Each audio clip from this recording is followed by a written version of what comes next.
What's good? What's good? What's good, fans? Week 245 of the Voice of the Fans podcast. Cleveland, how you doing this week? Doing great. Can't hurt yourself. I'm doing well, man. Doing well. Thanks for asking. We're gonna have to do a little review of hoop and talk about it as long as we can because we don't got nothing until NFL season starts. So let's get the show started like this, fans. Who am I speaking to right now? Cameron. My name's Cameron. Cam Buford. I'm a Dolphin fan. This is a big year for Tua to prove that he's a franchise quarterback. I'm more a fan of boxing. Boxing is my main sport. I'm not worried about him right now. I'm worried about Crawford. I'm trying to get that fight made. As a competitor, how much does that competitive spirit get in there and say, I want to fight this guy. I want to get some of this guy. Of course I want to fight all the guys. Of course that.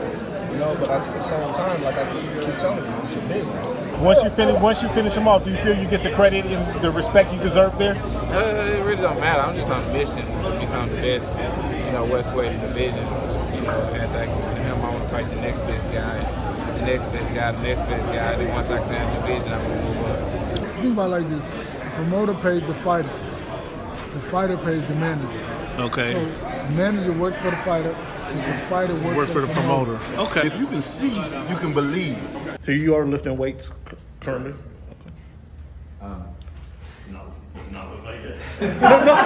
When he said it's easier to score in the NBA versus Europe, did you agree with them? To me, it's easy to score all over the world. Aaron, what has the game of baseball taught you? One of the biggest things is being humble. Can you give a message to the kids to kind of persevere through the false teachings they may be giving? Patience. Okay.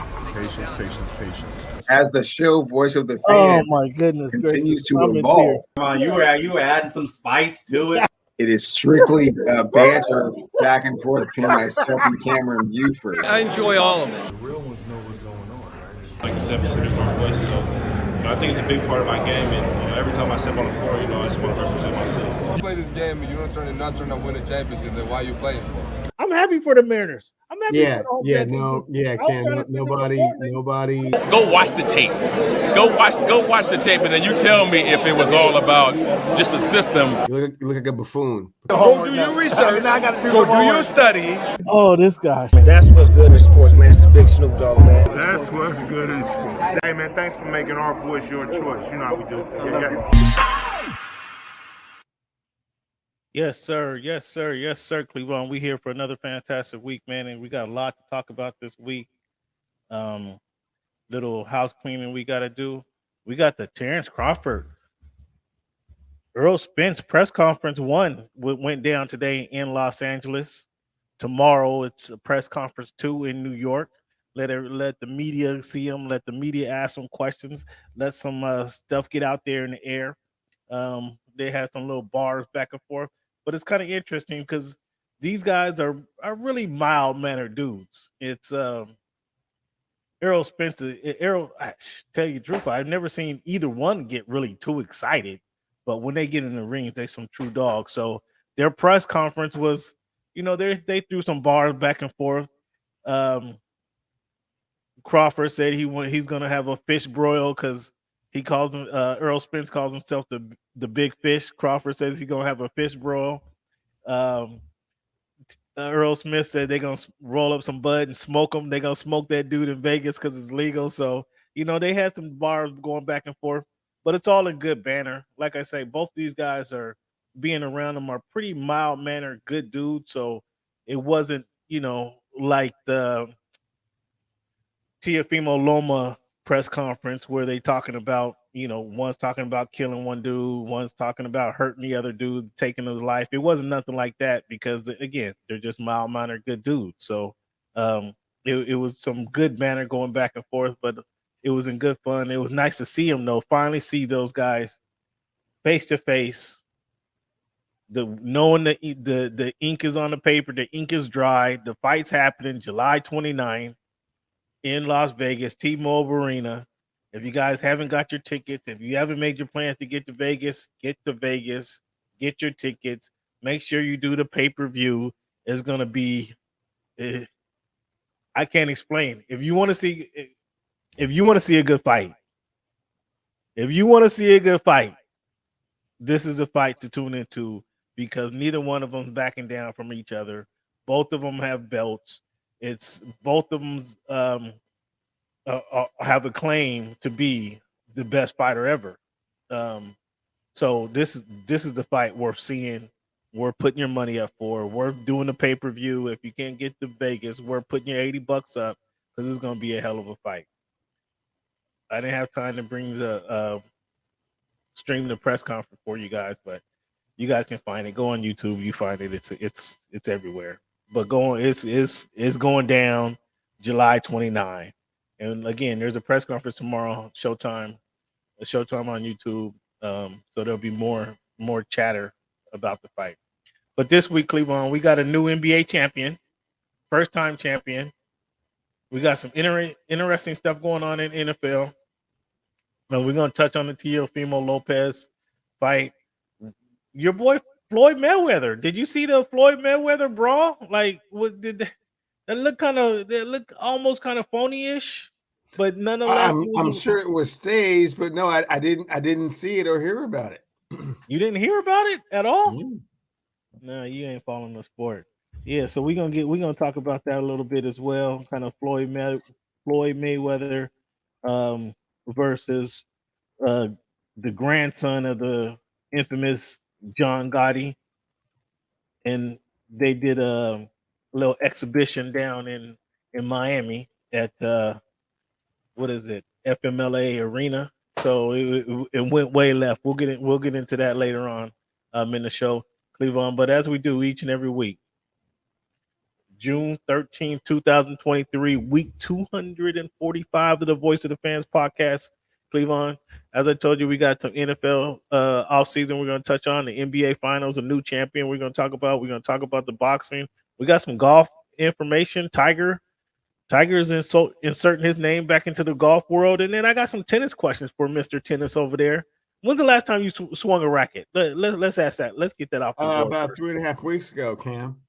3.5 weeks ago? Yeah. Yeah, I mean, how's the hip going? I mean, Djokovic, you come to see Djokovic? The Achilles tendons are a little suspect, so, I had to cut it a little bit short, but other than that, it was good. So, in other words, I can get you on the tennis court about right now. No. You can never get me on a tennis court, my dude. Well, man, if you can't last a volley, what are you talking about? Oh, no, I got, no. If you can't last a volley, I mean, that's it. Once you hit it to me, my serve in and of I'm itself, gonna walk it back. My serve in and of itself would overwhelm you, and then the return of my serve, a return of your serve, I should say, would be, you're not in there. Once I return the ball, you can't get to the ball. Nah, man. You serving from my right. I'm sending it to your left. You can't return the ball. Yeah, no.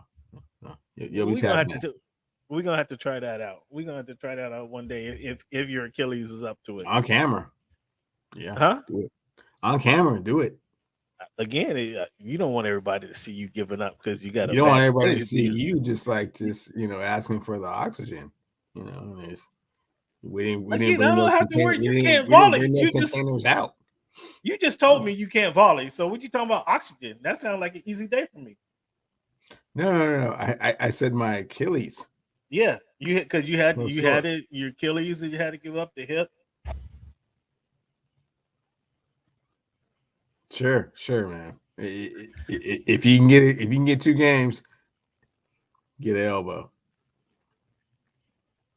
Fans, each and every week we play our numbers game, with it being June 13, 2023, week 245 of the Voice of the Fans podcast. We're going to start off with the number 13, Cleveland. When you think of the number 13, sir, who wore that number the best, or who come to your mind first? Comes to mind first is probably Alex. So sorry. Yeah, person comes to mind first is Golden Arm Dan Marino, which I have 2 jerseys hanging in my closet with that number on it. Who wore it the best? Probably the Hall of Fame shortstop Alex Rodriguez. Okay, you would have did better going with Wilt Chamberlain or Nate Robinson or James Harden. Come on. Still probably, is certainly in that argument. Yeah. Yeah, man. So again, in the NBA introduced a new champion this week. You want to start? You want to go ahead and wrap up the NBA and do an autopsy on the Heat? Oh well, if we were doing an autopsy on the Heat, it simply they didn't have enough talent to do what the situation called for, which was win an NBA championship. They got very, very far. They overachieved. Overachieved? Hold on. They had the playoff legend, as you called him last week. He was the playoff legend, and he only could get one game in the NBA Finals. Yeah, came up against the playoff god though. What? Who anointed himself? Well, these guys weren't a playoff god. They weren't a playoff god until when? Last night. True. So what's happening? What happened to your legend? Get one game? What he averaged? 19 points a series? He tried really, really hard, man. He left it all out there on the court, but that's why he's a playoff legend and not a playoff god. And what happened to Tyler Hero? He couldn't get no run. What happened? What did I tell you was going to happen to Tyler Hero? Like, no, you just don't throw somebody out there going 125 miles an hour, and there can maybe go 45, 50. No, but they could. That was an ugly game last night. They couldn't get no buckets up. Miami was struggling to score, weren't they? Did you see the same game? Were you watching the same game? I was watching the same game, Cam, and throwing someone that hasn't played in forever into that situation is not doing your franchise any good or him any good. Interesting. Okay, fans. So what else do you think the Heat need? What do you think they need to kind of make something happen to get to the same point? They've been to the finals now 2 years, 2 out of the past 3 seasons. 2 of the past 3 seasons to make it to the NBA finals. What do you think they need to kind of get over that hump? Or are they They need one more superstar, Cam. It's not it's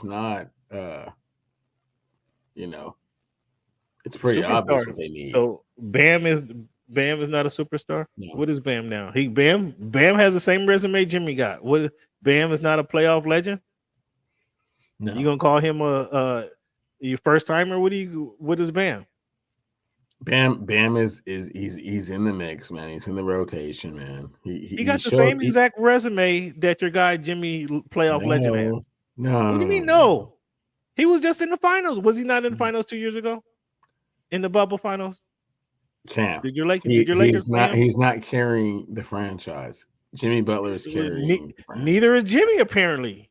He carried him all the way to the NBA finals with a bunch of nobodies that nobody ever even heard of.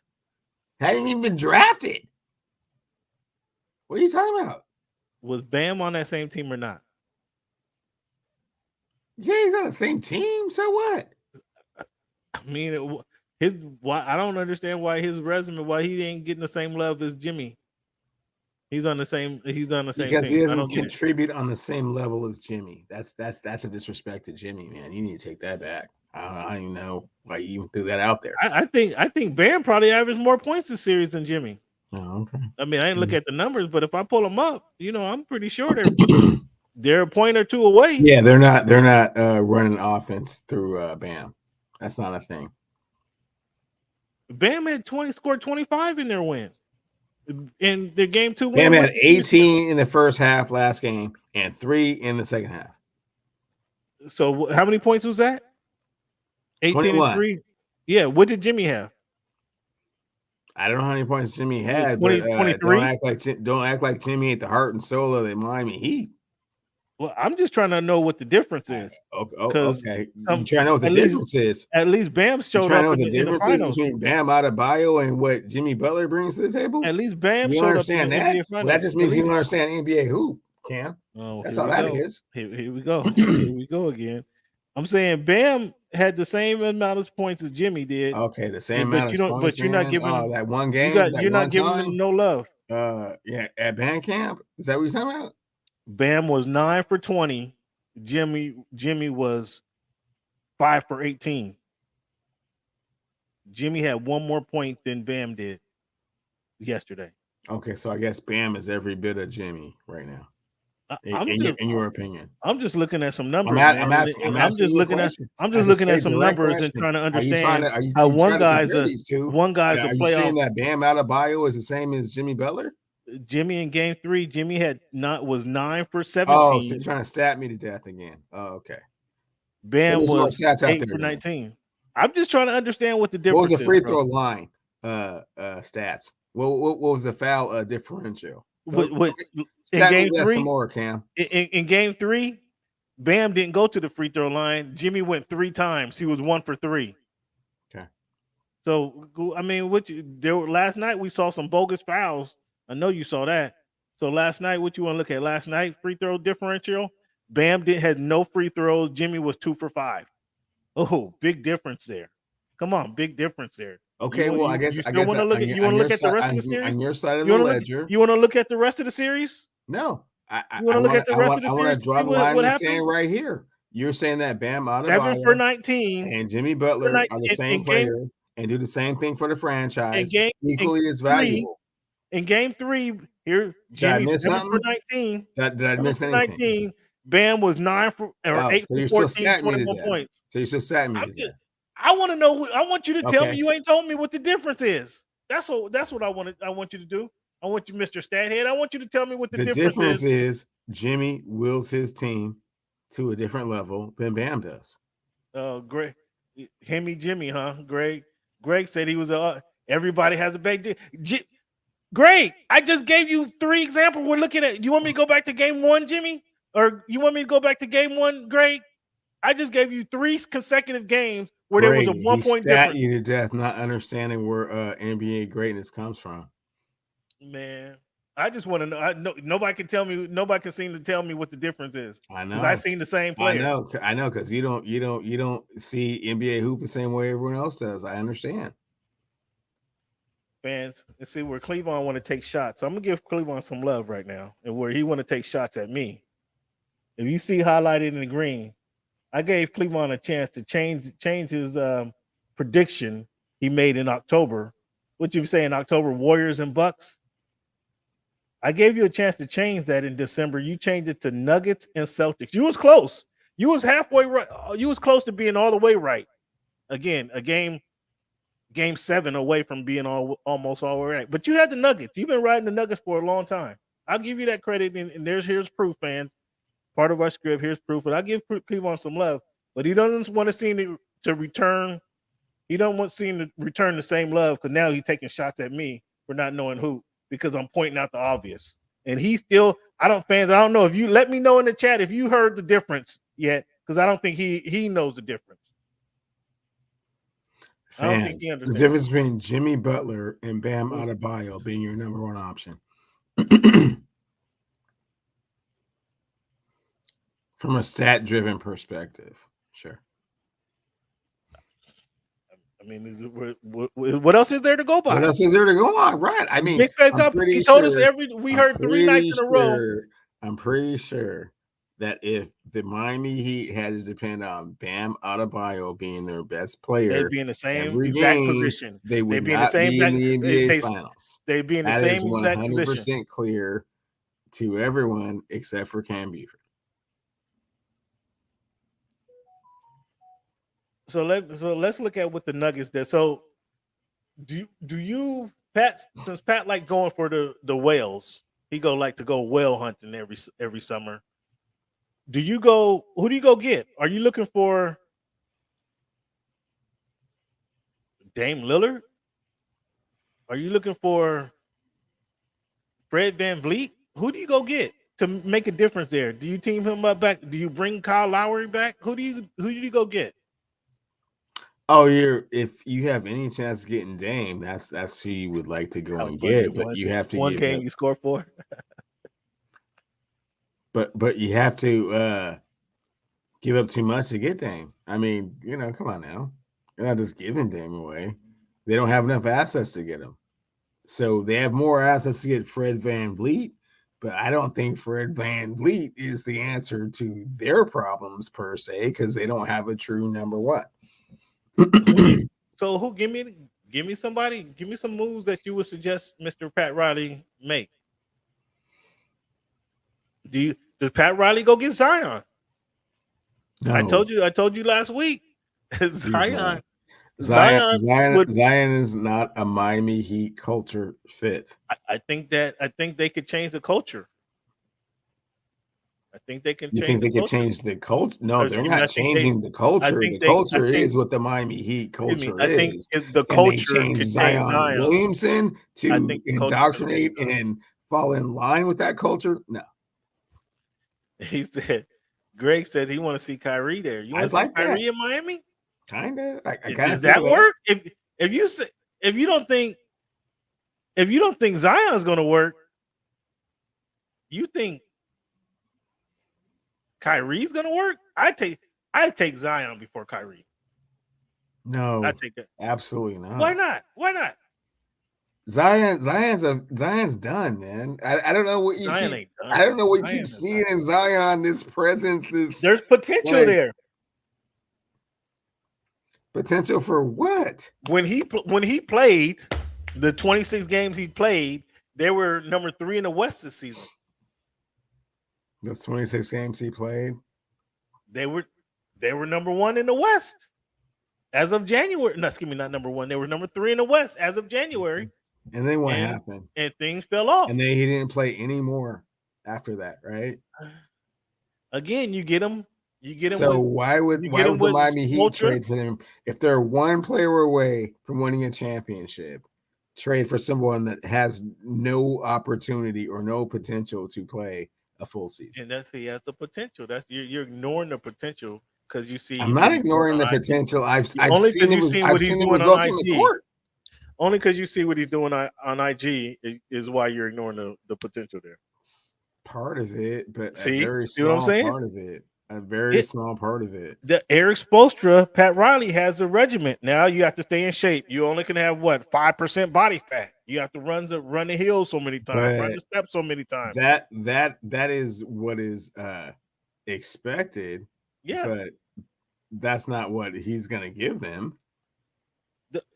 They got Shaq in shape.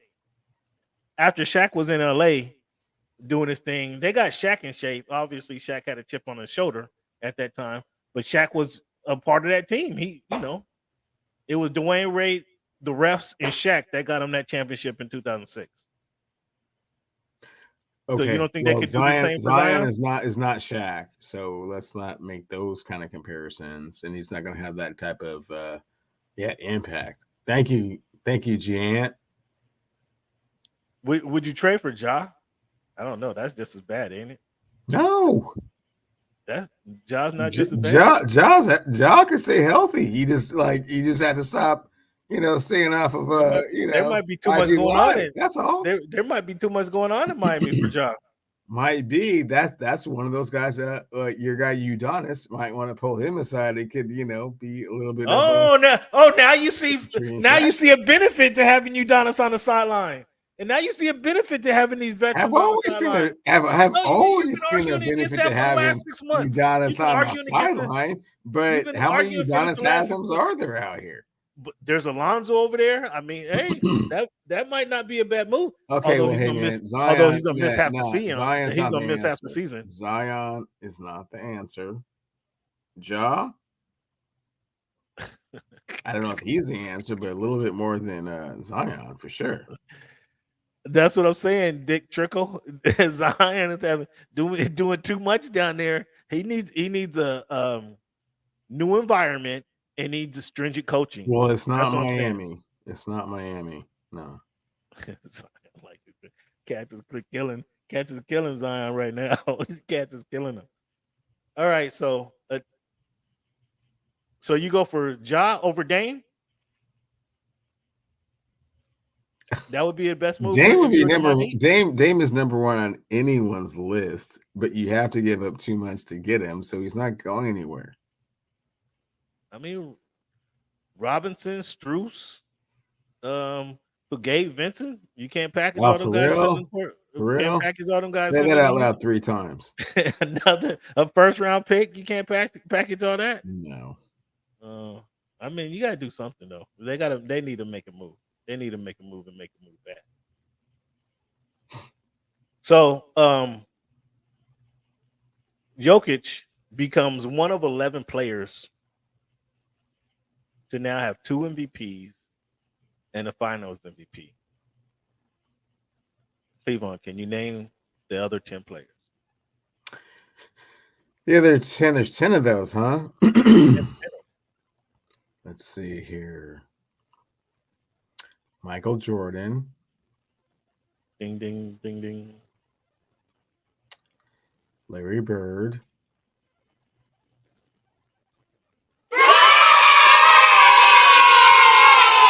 Who else you got? That's 2. Magic Johnson. Okay. Wilt Chamberlain.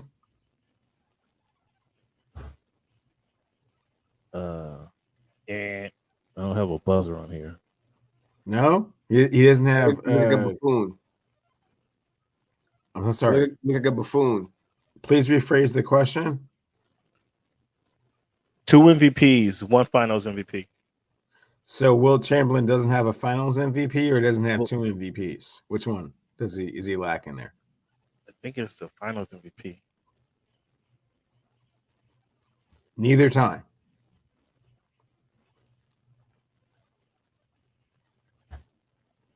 He only got 1 ring, don't he? No, he got 2. 2. He got 2. He got 2. Keep going. You can't. I don't believe that's not true. But we'll keep going. Kareem Abdul-Jabbar. Kareem is on the list. Okay. Is Bill Russell on the list? Bill Russell is not on the list. Bill Russell, they weren't giving Finals MVP before Bill Russell. Okay, so they weren't giving Finals MVPs. Is Moses Malone on the list? Moses is on the list. Okay. So 2 of those. Moses, Magic, Bird. Jordan, you said.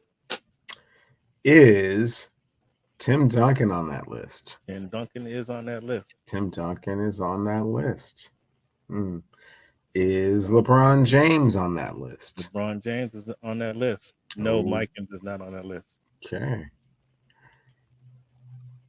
Is Steph Curry on that list? Steph Curry is on that list. And how far am I into this, Cam? How many? You got one.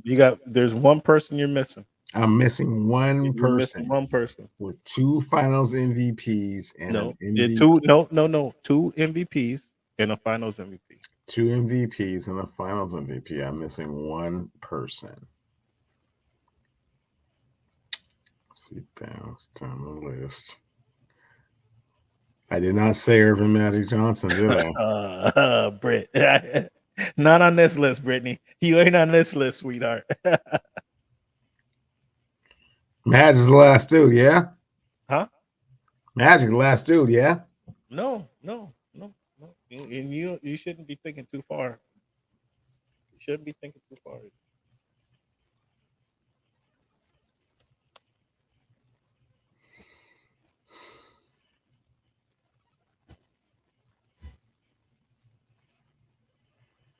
Giannis Antetokounmpo. What? Giannis is last guy on the list. Okay. For the Miami Heat, for the man, so I like to see the Nuggets win this championship. We talked about it last week. I like the coach. I like what the coach is doing. I like how he rides his team and he motivates his guys. He's willing to lose his voice, motivating these guys. Bruce Brown, when he played for the Nets, I noticed that he was kind of an all-around guy, but he was playing behind Kyrie and KD. Bruce Brown didn't really get the love or respect that he was getting, or that I think he was deserving of. He goes to the Nets. He goes to the Nuggets. I heard an interview that he did a couple weeks ago. Well, between their break after they won the Western Conference Championship, preparing for the finals, and they asked him how did your game change from playing with KD and Kyrie? Did you pick up something from playing with those guys and brought it to the Denver Nuggets? How did your game? And he's like, nah, my game hasn't changed. I just had an opportunity now to do more things. So him doing more things was like Denver kind of opened up that can of jar for him and allowed him to do more things and show his game. And that was impressive that he took advantage of his opportunities. Like he won, what was that, game 4 he won for the Nets or for the Nuggets, excuse me. He actually hit some key free throws down the stretch of the game last night to seal the victory. Made a big rebound when they were down. When they were down, he got a rebound and a putback that put him up, gave him the score, put him up by 1. So he did some great things in that game. And I was guys like that, those glue guys, those role players who actually contribute every day, game in, game out, and who aren't getting the respect. I really like the way he stepped up, irregardless that he wasn't getting the love, that he wasn't getting the acknowledgement that he feels he deserved. I actually like that when he steps up. Aaron Gordon, another guy. All we thought he was a dunker for the last 5 years. He was just a dunker in Orlando. Well, can he do anything else? Well, he was kind of really written off essentially because Orlando stunk. He wasn't even considered. Malone said, I thought when we made the move for him 2 years ago, we could have been in this position 2 years ago, but then we had Murray got hurt, and then that took away their star power, if you will. So I think I really like to see those two guys specifically. They earned their ring. I'm really proud of those guys. I don't have nothing to do with it, obviously, but I'm proud to see those guys kind of get their ring. Those glue guys who really work hard night in, night out, and who don't get a lot of recognition. Who's not on the top of the billboard every night, but they come to play with their heart out. Reggie Jackson, former Clipper. DeAndre Jordan, not so much. He actually got some time. It was cool to see him get some run. But Reggie Jackson, like, he's been a journeyman in this league. And I don't understand why they got rid of Bones Highland. I don't know if it was salary reasons. He wasn't a fit in the locker room, but I don't understand why they kind of got rid of Bones. I thought Bones was pretty solid. Reggie Jackson goes over there and gets a ring. Kudos to him. DeAndre Jordan gets to put a ring on. Again, he got a couple of minutes in the finals MVP. He should go ahead and retire now, but he can retire with the ring. So kudos to him. KCP got 2 rings now. Again, got one with the Lakers. Stepped up and actually played some big minutes with the Lakers when they got their bubble ring. Now KCP can say he got a real ring. Scrap all that bubble talk. I got a real ring. Now what you guys gonna say? So I thought that was cool. What did you see from this Denver Nuggets team that really excites you? Might not be the right word, but that you can speak about. What I saw was Jamal Murray controlling the game and just continually being a threat with that icy jumper, man. It just was not. It was not going down. You know what I'm saying? He was knocking it down every time. Him coming back from injury. If he's kind of iffy here or there, all of the Joker stuff works. You know, it's effective, but it doesn't work the same way if he's not knocking down those jumpers. And he was just knocking them down. So are you saying you just said something right there? But should he have been the Finals MVP? No, Joker was okay. Without question, the facilitator, the person that is the NBA Finals MVP. Okay. But make no mistake about it, if Jamal Murray is kind of average, they're not mopping these guys in the same way. So we're going to get to this when we talk about we're going to review the top 10 lists, top 10 NBA centers of all time. I know we did it on the weekend special, but we're going to touch on that one more time since it's now official. But does it matter who Denver beat for their championship? Or does it matter that they just not in the annals of time? It doesn't depreciate from what they've been able to accomplish. They're still NBA champions. They're still, they still accomplished, something that's very difficult to do. So you don't go and look back at all of the NBA champions and be like, wow, who'd they beat? Oh, that team wasn't very good. No, you just say they. Well, hold on, wait, time out. You gave me that excuse? You gave me that excuse over the weekend when you said Akeem. When we talking about Akeem, the competition he played? No. Okay. All right. So you saying it doesn't matter who they play? Okay. Doesn't matter who they play, who they win the championship against. No. Oh, come on. Absolutely Greg. not. Come on, Greg. Come on. You're ruining your credit, Greg. Come on. Not G-Ant and Van Vliet out there said like, nah, I want out my contract. Oh, where you gonna go? He tweeted no. Now I thought you had your eyes on Kyrie. He's tweeting I don't know. He's I don't know. I tweeting mean, Embiid. there's more free agents out there now. We'll have to find No out. one in today's age is in the top 10.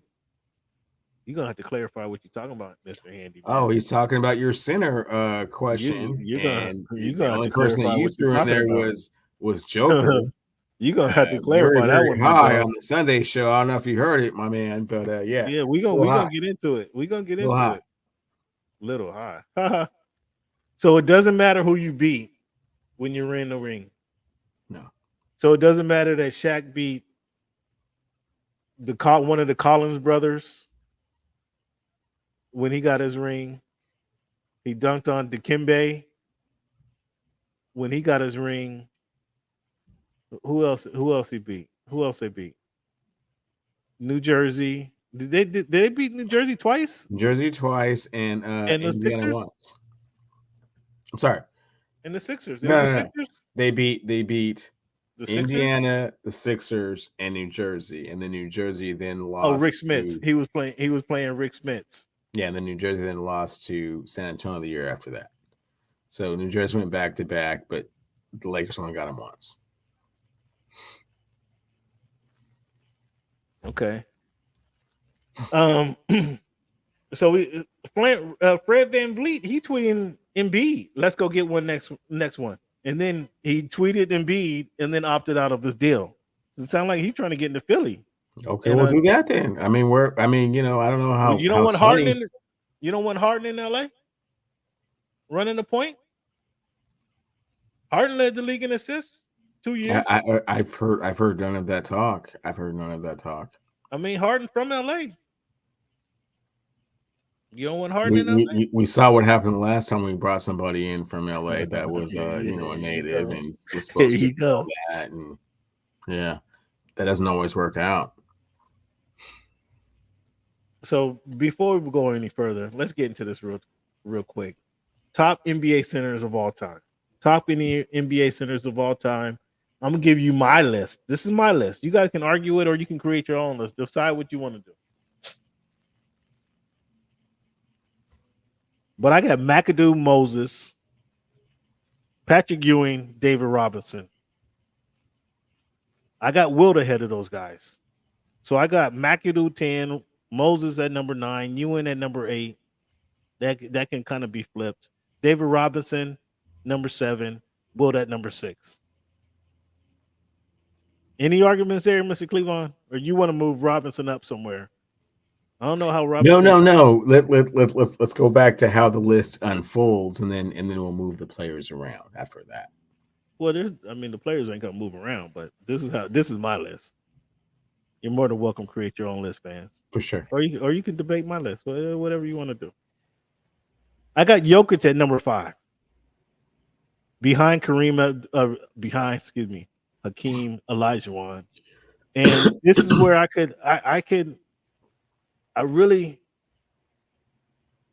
put Shaq over Hakeem, although Hakeem beat him when they went head to head because he has 4 rings. He has the 3 MVPs versus the 1 MVP. He wasn't a defensive player. He didn't have the defensive all-star. Well, excuse me. He was on the all defensive team, but Hakeem had the 2 defensive player of the year. Shaq never have a player of the year. He did have a player of the year. So I could flip that one. Like, depending on what day. If I get too many Laker fans around, I'm gonna put Hakeem over Shaq. And then I got Bill Russell at number 2 and Kareem at number 1. So Kareem, Bill, Shaq, Hakeem, Jokic at number 5. Is that too high, fans? That's a question for you. Is that too high for Jokic? Wilt, David Robinson, Ewan Moses, and Bob McAdoo. What you got to say? And fans, just for the record, Yeah, I move Wilt from 6 to 3, and I move Joker from 5 to 7. I don't know how I you put can Dave move Wilt in front of Joker. Wilt played. I mean, I just can't go with the competition Wilt played against, man. Well, Cam, again, I will say it again. We talked about there it. There have been 2 times. There have been not one, but 2 times they have literally changed the rules of the game. And that's because he was playing against school teachers and insurance salesmen. No, that's why they changed the rules again because he was playing balance. Because if you have the same rules in place and let that person participate with those same rules, it wouldn't be fair for the rest of the players. Yeah, because everybody was 5'9", and a school teacher, and Wilt was 7'2". I mean, it was only fair. So when you play against school teachers, painters, and carpenters, 50 and 22, you had to widen the lane. I just question the competition. You no longer could take off from the free throw line. That's all. That's on every level. Had a season where he averaged 50 and 22 a game. Again, who is his competition? I don't care if you're doing it against Ringdahl Elementary School, man.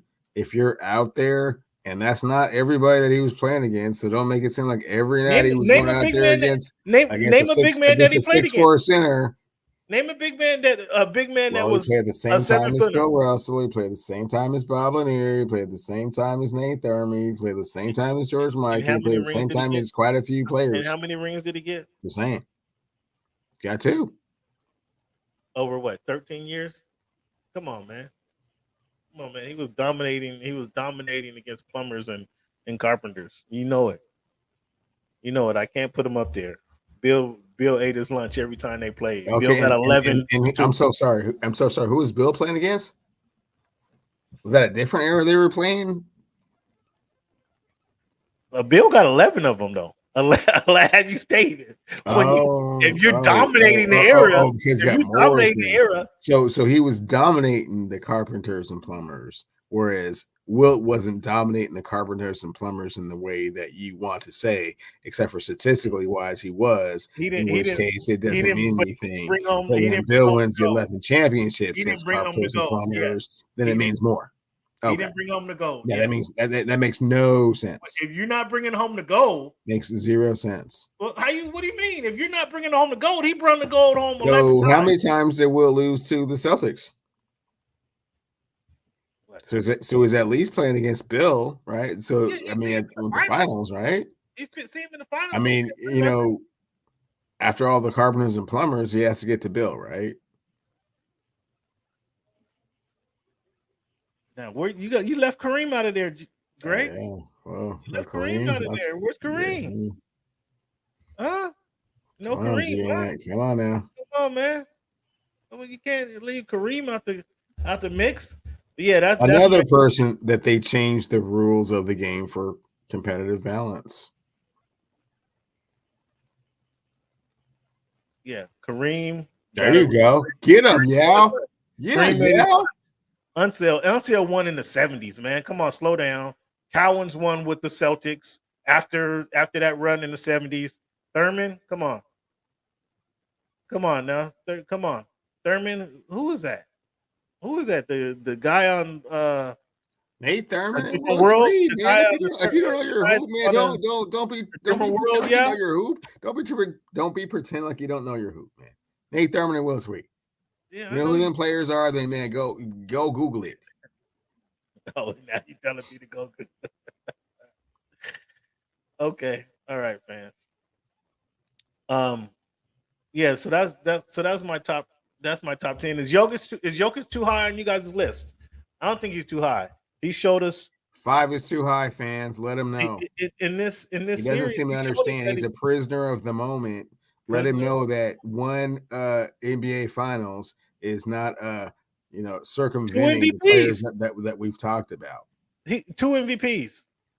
Your guy Wilt don't have 2 MVPs. True fans, remember when I came up with that stat? How many players in the last 7 years have won MVPs and never won a finals? This is the first one of those to do that. Oh boy! Oh, here we go. Here you go. Your guy Will. True? Your guy Will don't have 2 MVPs. What? You heard me. Your guy Will don't have 2 MVPs. So when you say just 2 MVPs, now you're just trying to throw that aside. That means he's the best player in the game that season and could possibly have his 3rd. You're rolling your eyes at 2 MVPs. That's interesting. So are the Nuggets the favorites to win the West since Jokic and Murray aren't really nobody now? Well, we'll find out after free agency, stops unfolding, and we get the medical report on Kawhi Leonard and Paul George and see where they're they're all good. I talked to their status is. Oh, for real? I talked to them. For real? So they're ready to play a full season, a full 82. Who's your favorite? Who's your favorite going into the East Conference next year? I know it's early and we still got the draft and free agency to go, but as of this moment, who's your favorite in the? Can't tell. Depends on where Jaylen Brown ends up. If he's not there, they're not the favorites. If he is there, then the Celtics are the favorites. You got the Celtics over the Bucks? Yeah. Oh, you better cut it out. Yeah. What MVP did Rick Smith win? What year did Rick Smith lead the playoffs? That's a Duncan Dutchman right there. He went to an NBA Finals. Just came up against Shaq. That's kind of hard to do. What did he lead the whole playoffs in scoring, assists, and rebounds? Not that season. Not that season. I don't think in any season. Yeah, cut it out, Rick Smith. Come on. Okay, yeah. Okay, buddy. Okay, buddy. What are the Suns? Are the Suns and the Kings? Are they a favorite in the West? Or would you put them above the Nuggets going into the season next year? The Kings are not a favorite. The Suns need to get healthy and decide on what they want to do with DeAndre Ayton. I am not convinced that Frank Vogel is the voice for that team, but we'll see how that goes.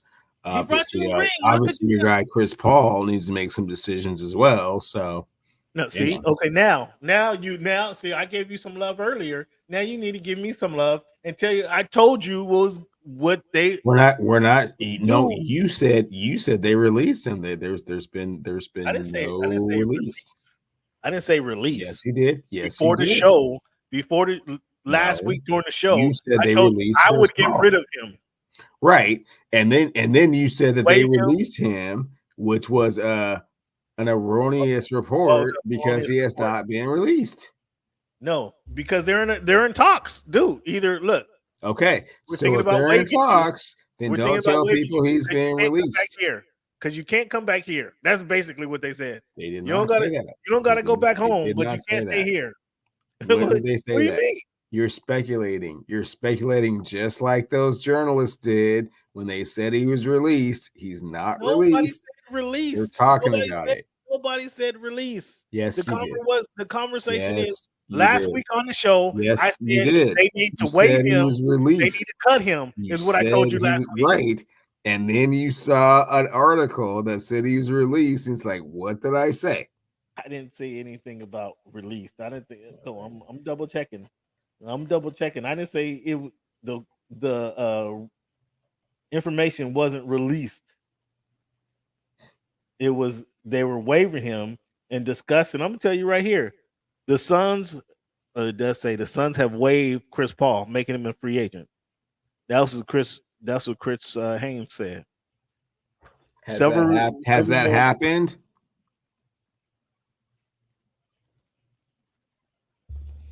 They're in the discussions, Chris. You can't come back here. That's exactly how that goes. Listen, if you don't take this deal, you will be waived. Okay? You got 15 mil on the books. We waive you, we get that 15 mil. Or Chris, I told you last week, where do you want to go? Do you want to go to Miami? Do you want to go to Memphis? Do you want to go to Boston? What do you want to do? I told you that's the discussion we're having. That's where the discussions are right now. What do you want to do, Chris? Because we can't have you back here. Thank you, but no thank you. What do you want to do? Do you want to go to LA? You want to go to one of those LA teams? Because you're not coming back to Phoenix. Not one of those LA teams. Cam, which LA team you talking about? Either one. Not either one. He spent his time with that other one. It didn't work out well. So again, yeah, I wouldn't want him. Say it out loud. On the Clippers, I wouldn't want him. Cam, say it out loud. Do you want to go play with LeBron in AD? Would that work? Do you want for the who? For the who? Yeah. Do you want to go to play with LeBron and AD? Or, I mean, is LeBron gonna end up in Denver? Or not? Excuse me. LeBron gonna end up in Dallas for the Los Angeles Lakers. Luka's trying to recruit him. For the Los Angeles Lakers. Yeah. Yeah. Go. Hey, be my guest.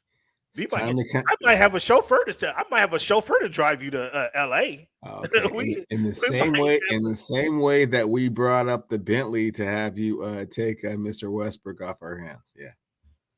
He just had to go around the corner. That wasn't nothing.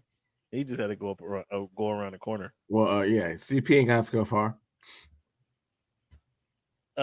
So Fred VanVleet in replacing Harden in Philly. Do you like that move? I like that move from Philly. No, he can't stay. GA, he can't stay. He can't stay in Phoenix. He can't stay. I mean, Fred we've tried this for the last 5 years. We've tried this for the last 5 years. I mean, we can't get any postseason games out of there. Who? I'm sorry. Who are you speaking on? Yeah. Who? Oh, he must be talking about LeBron. Now, who are you speaking on though? Well, no, he posted. I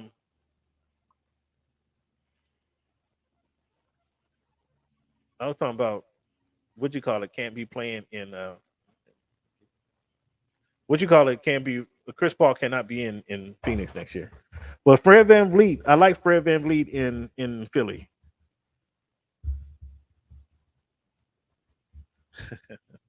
Not nearly as explosive as James Harden. So Fred VanVleet, no, he's not. No, he's more consistent though. He's more consistent, and he's not going to shine from the big moments. Miami, Harden to Miami. So wait. So you're trying to replace an NBA MVP with Fred VanVleet? I mean, we ain't seen MVP Harden in 5 years. No, at least like 2 years. He wasn't with 2 years. He was in Brooklyn. He wasn't MVP then. So he averaged like 25 a game this year and like 27 a game last year. And then like 29 the year before that. Is that what you're saying? What did that do in the playoffs? They lost 2 years. Oh, I'll know it's about all them rings. Okay. They lost. Fred's got one, but it was when your guy Kawhi was there for that one apparition of the season. So we can't really say that Fred VanVleet is the reason they won the ring.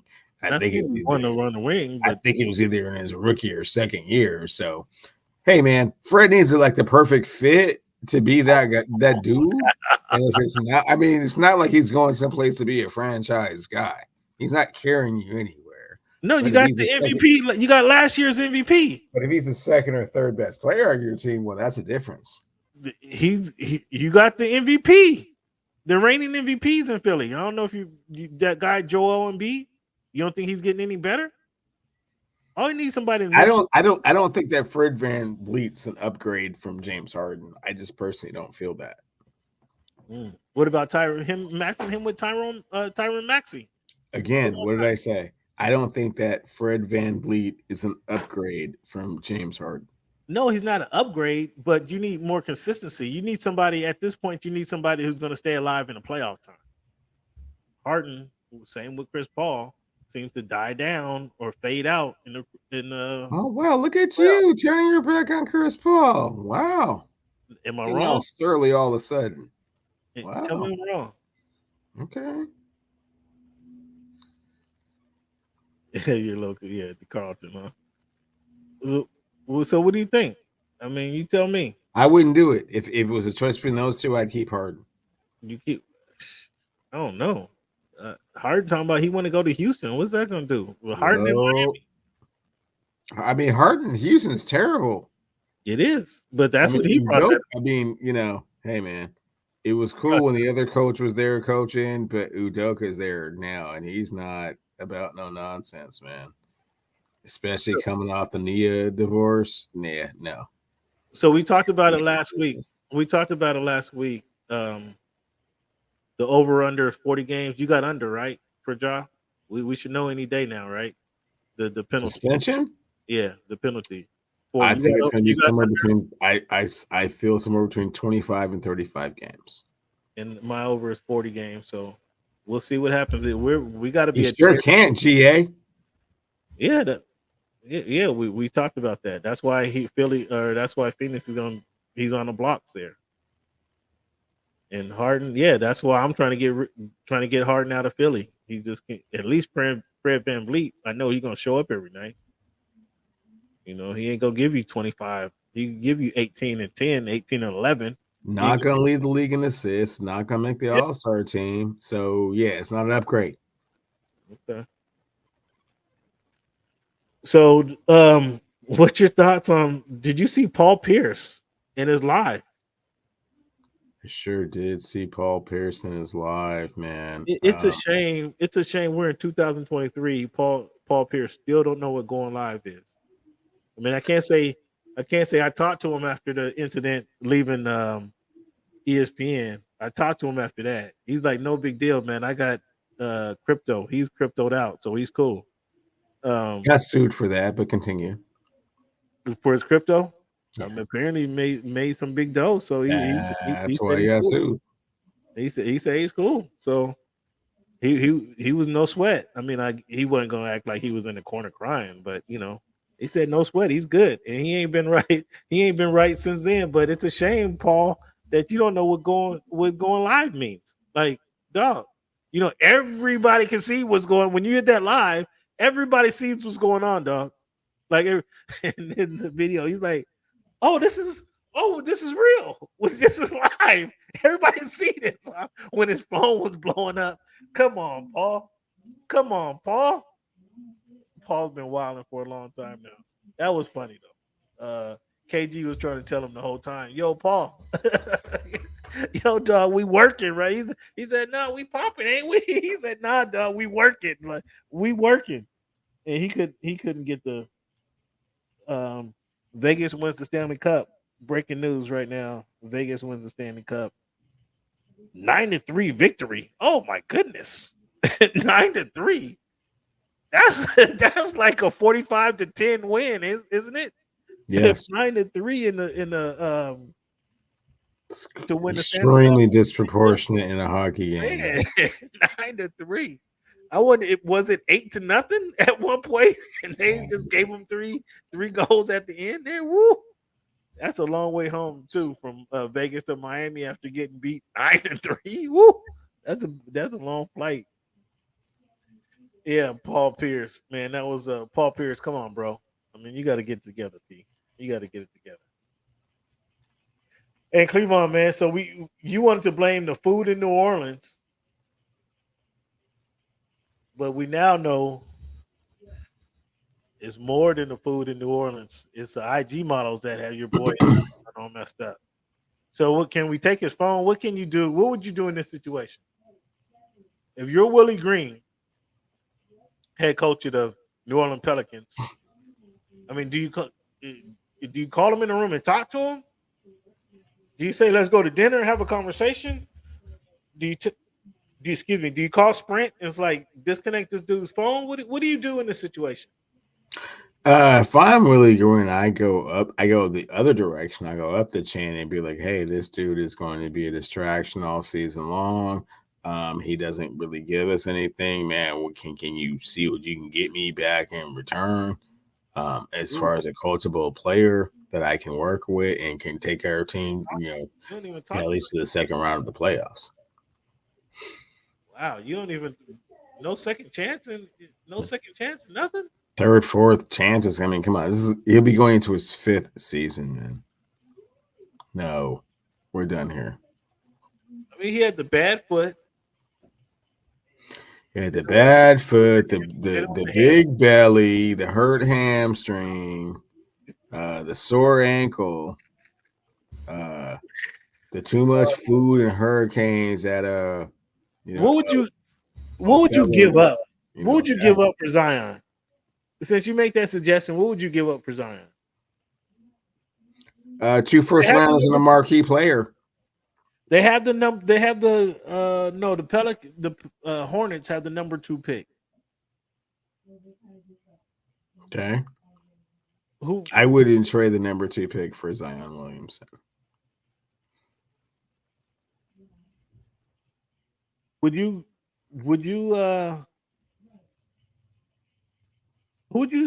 would you take for Zion? Help me out.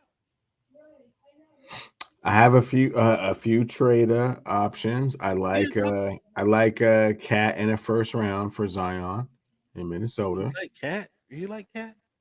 Charlotte has the number 2 pick. You wouldn't send the number 2 to New Orleans for Zion? No. You wouldn't do that? I like what's the other trade I like? Utah has a multitude of first rounders. Send them 3 first rounders to Utah. Oh, you're trying to punish the kid. You're trying to punish the kid, man. My goodness. Halliburton and a first rounder. Halliburton's an indie, right? Yeah. No, they got the number 7. They're trying to rebuild. Detroit, Orlando, Indiana, Detroit, Wiseman. My guy. I didn't bring this up. What do you think about man? Who's in Washington? My guy. Who's the sharpshooter in Washington? How am I having a brain? Bradley Beal. Bradley Beal to Miami. How would you like? Would you make that move? Oh, in a heartbeat, man. They don't have enough assets to get Bradley Beal, man. Bradley Beal got to be wanting out of there. Sure. I don't think he does, but so what? I mean, he already signed the contract, but Yeah. knowing that he could have been a free agent, gone anywhere, he just took the cash. Yeah. He likes DC, and what's not to like about DC? DC's cool, man. But nothing to like about it, but they're just not going to win anytime soon. He's gonna win, but again, Heat culture, man. Jimmy fits it like a 3-piece suit, man. Not everybody fits it. Jimmy does? Oh, the Heat culture? Yeah. Come on, man. Who needs shooters? Who needs shooters, Greg? Who you talking about? For one, the Miami Heat needs shooters. Yeah, Zion got everybody worried. Right now. All right, Cleveland. Let's jump into this NFL topics, man. Let's jump into this NFL topics. NFL offseason been kind of weird. The Broncos, I see, are signing Frank Clark. The Broncos are signing. I know you're a little nervous about that pick right there. Broncos are signing Frank Clark for $7.5 million. I think they're underpaying him. What do you think?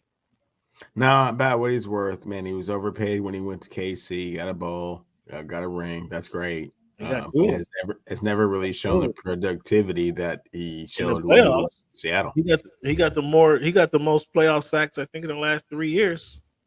Oh, for real? Yeah. That's cool. What do you mean? That's cool. Then why isn't he still with the Kansas City Chiefs then? If it was that substantial.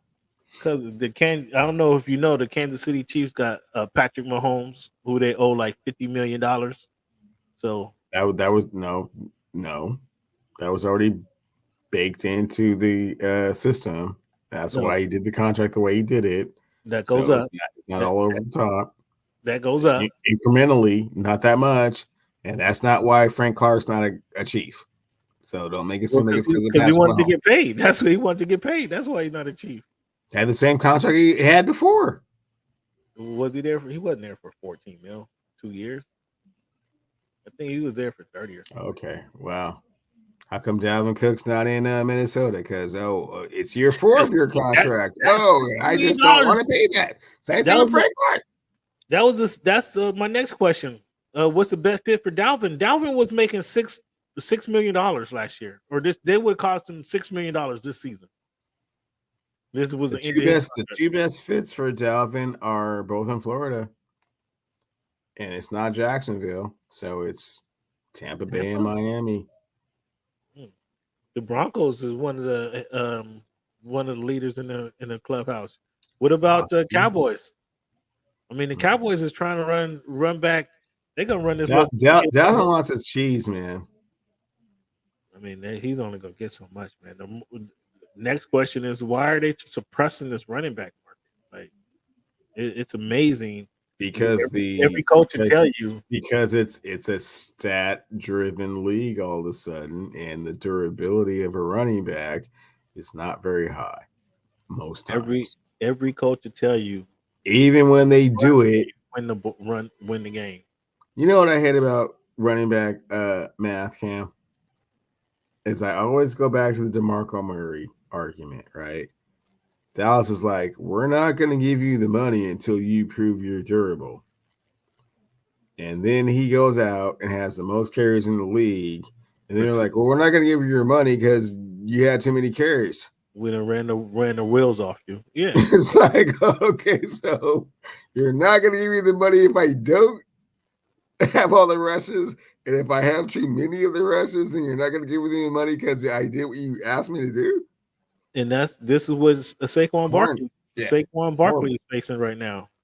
No, Saquon's facing a different argument. Like, he's missed seasons with injury. No, he's not proven to be durable.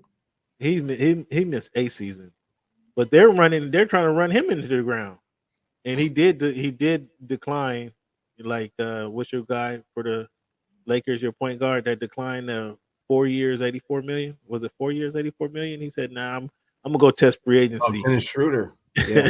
I'm gonna go test free agency. And came back for $2 million. Yeah. Barkley declined. He reports are that he declined $14 million last season. $14 million report, like a 3-year deal, $14 million. He's like, no, I'm not looking for that. Test it out then.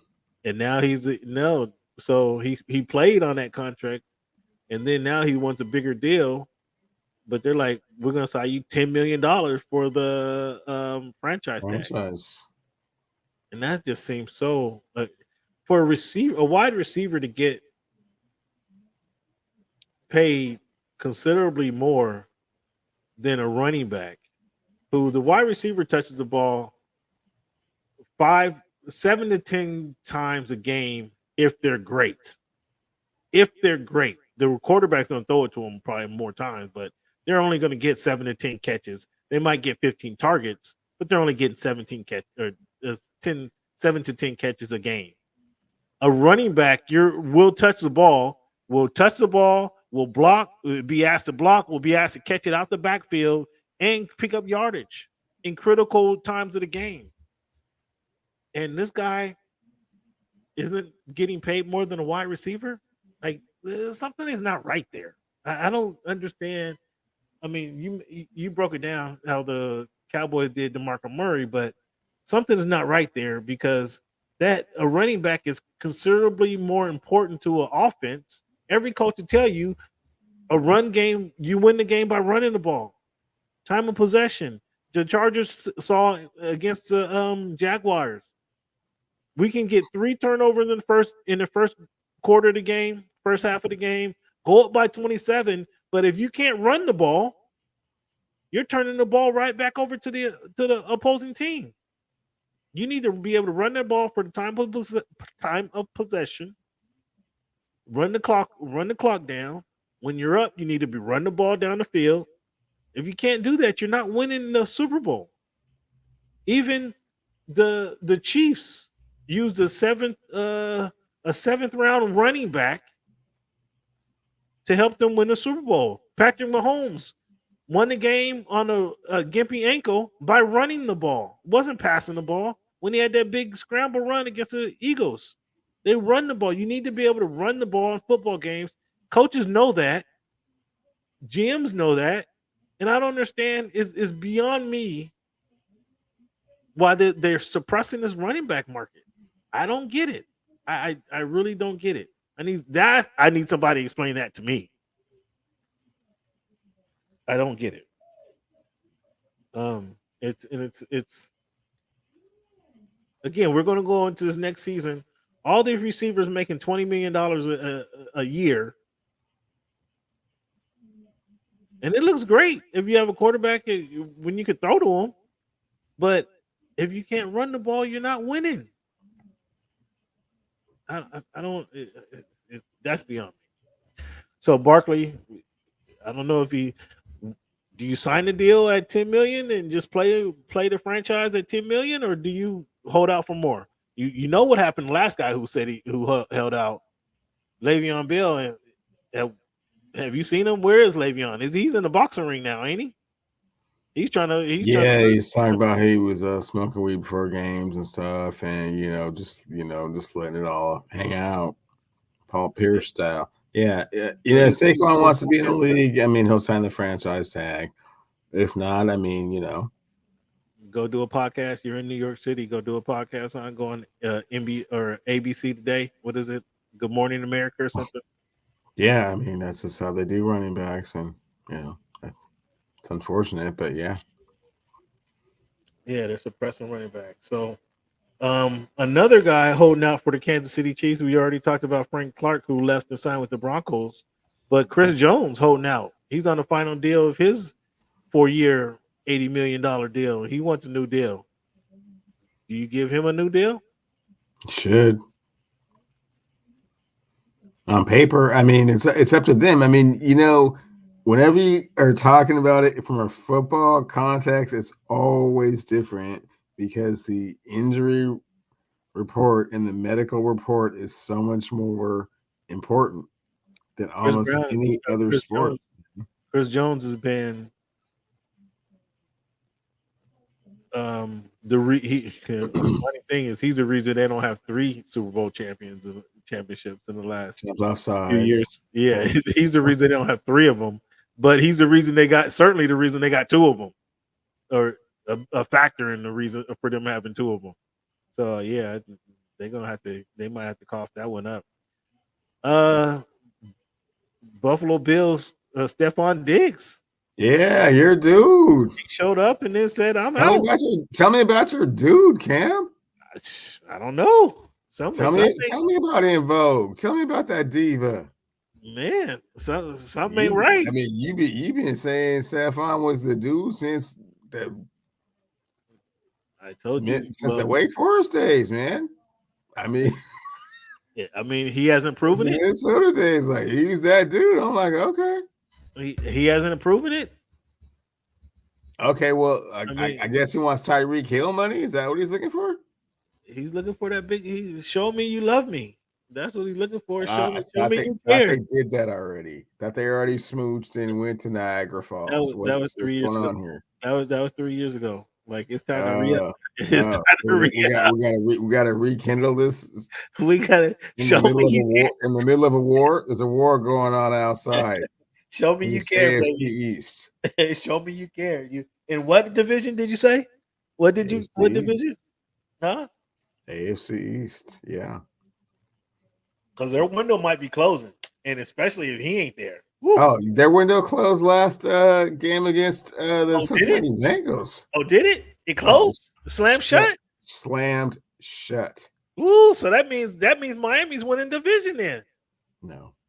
That was truly our own competition. That was our only competition. The Patriots. Patriots and Mac Jones and Bill. I don't know that if they don't get my man DeAndre Hopkins didn't sign there. He got on a plane and left without signing. So let me rephrase this, Cam. They might win the division, but they're not winning the AFC. They don't have the makeup for it. Who are you talking about? The Buffalo Bills. Now he want to retract. Now he want to retract. All of a sudden he want to retract to say, "Now watch this, fans. I'm gonna ask him for his favorites for each division, and he's gonna tell me it's way too early for that." Who you got? It's way too early for that.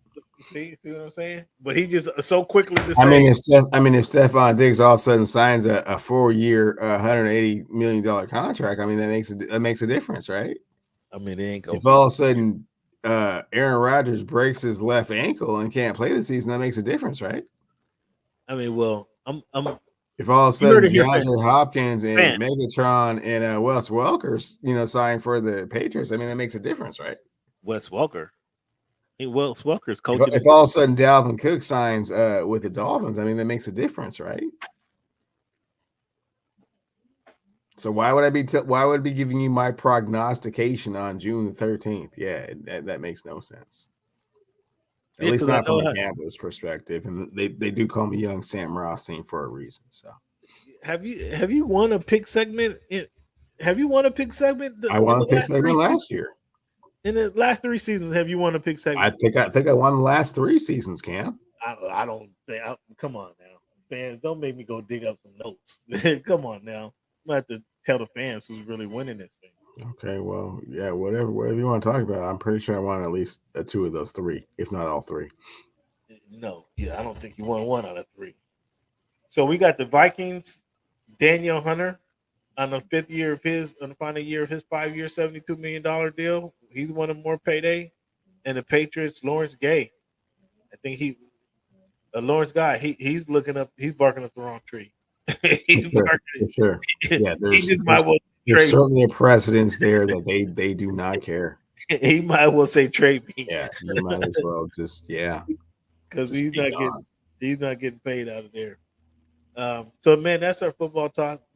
Football is right around the corner. That's the only thing we waiting on, fans, because right now it's about to be slow. Summer, we got tennis, and I mean Major League Baseball All-Star game coming up there for the first time in it might be Major League Baseball history. The team hosting the Major League Baseball All-Star game may not have a representative playing in the game. We're gonna get into that conversation later. This might be the first time in history, Cleveland, that there may not be a representative from the home city playing in the All-Star game. Did you hear that? Did not hear that, Cam. I'm telling you. I'm telling you. We might get into the Skip and Shannon breakup. Shannon was in tears. I thought they'd at least give it a week. Shannon went on TV today, busted out. This is my last day. I mean, I'm not gonna cry. As soon as he said that, the tears start flowing right after that. We might get into that. Who's going to be the better replacement for Shannon Sharp on the show? But let's take a little break, Cleveland. We come back in a couple minutes. Be right back.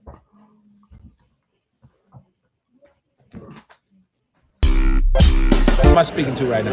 Cameron. My name's Cameron. Cam Buford. I'm a Dolphin fan. There's always room for improvement. This is a big year for Tua to prove that he's a franchise quarterback. I'm more a fan of boxing. Boxing is my main sport. I'm not worried about him right now. I'm worried about Crawford. I'm trying to get that fight made. As a competitor, how much does that competitive spirit get in there and say, I want to fight this guy? I want to get some of this guy. Of course, I want to fight all the guys. Of course that.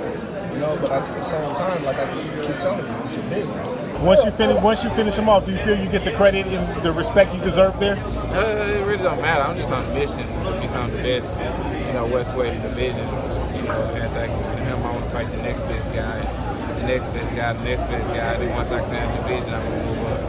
Think about it like this: the promoter pays the fighter pays the manager. Okay. So the manager works for the fighter, and the fighter works for the promoter. Okay. If you can see, you can believe. So you are lifting weights currently? No. When he said it's easier to score in the NBA versus Europe, did you agree with them? To me, it's easy to score all over the world. Aaron, what has the game of baseball taught you? One of the biggest things is being humble. Can you give a message to the kids to kind of persevere through the false teachings they may be giving? Patience. Okay. Patience. As the show voice of the fan, Oh my goodness! continues to I'm in evolve. tears. Come on, you were adding some spice to it. It is strictly banter back and forth between myself and Cameron Buford. I enjoy all of it. The real ones know what's going on, right? Like you said, we said it our voice, so I think it's a big part of my game, and every time I step on the floor, I just want to represent myself. You play this game and you don't turn to win a championship, then why are you playing for? I'm happy for the Mariners. I'm happy Yeah, for the yeah, no, yeah, Ken, nobody. Go watch the tape. Go watch the tape, and then you tell me if it was all about just a system. You look like a buffoon. Go do your research. Go do your study. Oh, this guy. That's what's good in sports, man. This is Big Snoop Dogg, man. That's what's good in sports. Hey, man, thanks for making our voice your choice. You know how we do. Yeah, fans, thanks again for tuning in to the Voice of the Fans podcast. Go ahead, give yourself a round of applause. This is week 245 of the Voice of the Fans podcast. Your participation is greatly appreciated.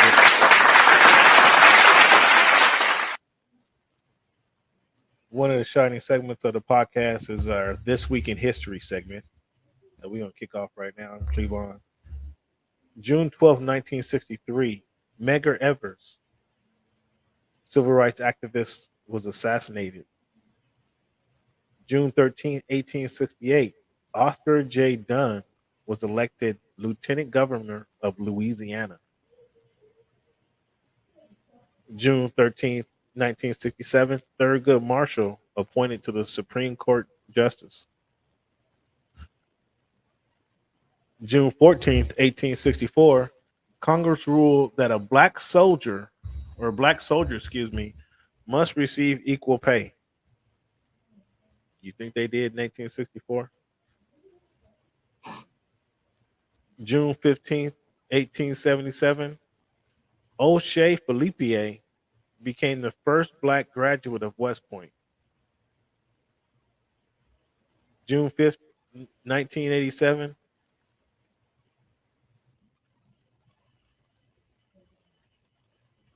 read that one.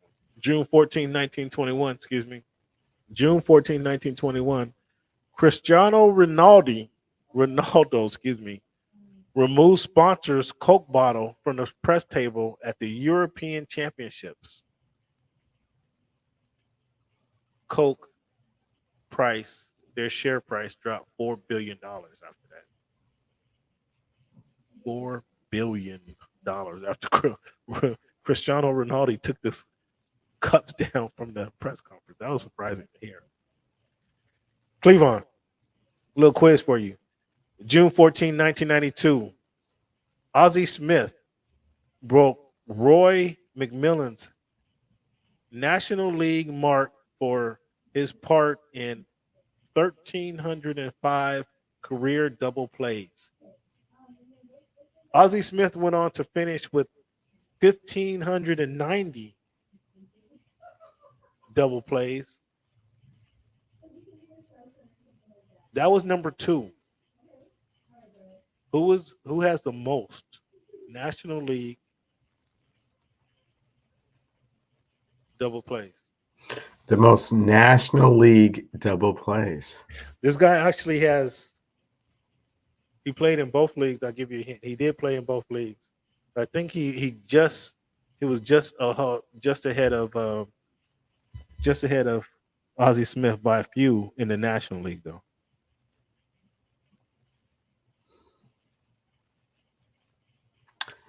National League double plays. It wasn't Ozzie Smith. There was really nobody else close. It was playing shortstop.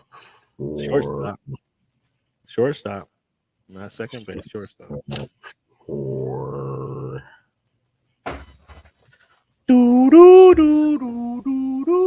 Steve Concepcion. Wrong. Omar Vizquel. 1,734 total. He had he squeaked by. Yeah, your stat wrong. You got your stat wrong because that's not in the National League. Because he didn't play in the National League only 2 years. He played all of his career in the American League. So no, he did. I assure you. I assure you. I assure you, okay, he did not have 1,500 double plays in the National League. Fans, I'm marking this moment on the book, and we'll have this correction for you guys on next. Thank you, I appreciate it. And Cleavon will. I mean, what are you gonna do when I show you that you're wrong, Cleavon? Cam, you get an elbow if you show me that Omar Vizquel had 1,600 double plays in the National League. Yeah. Please show me that. Yeah, I'll show you. Please. Talk about Teofimo. You had Teofimo winning that. You had Teofimo winning that competition for sure. Over Josh. What did you see from Josh Taylor? Anything? I mean, a valiant warrior, a champion, that brought all his belts into the ring, and certainly had something to prove, and wasn't just gonna lay him on the ground there and just let him just take him. So he tried. He did the best that he could, but it just wasn't enough. Teofimo is just a little bit more of a skilled boxer, and certainly showed that. So do you have more confidence in Teofimo continuing, or he talked about retiring now? So what do you believe in this guy's? What confidence do you have in him? I don't have any confidence in him doing anything from a cerebral context. His head's all over the place, so you never know what to expect from him. But if he's focused and concentrated and has an opponent that he's superior to, I feel he's going to get the win. Yeah. Who? Ryan Garcia? When you say superior, give me a name. Well, Cam, you know how boxing is, so I don't want to necessarily single out a single opponent and try and square that up, because that may never happen. So when it happens, then I do the the assessment. But before the papers are signed, I don't assess those kind of things. Not in boxing. I mean, in anything, you always. Oh, for sure. In the other sports, because it's a great opportunity that they're going to actually play each other. But in boxing, not so much. It's all up to the Arams and the Mayweathers and the De La Hoyas, to decide who's going to fight who and when.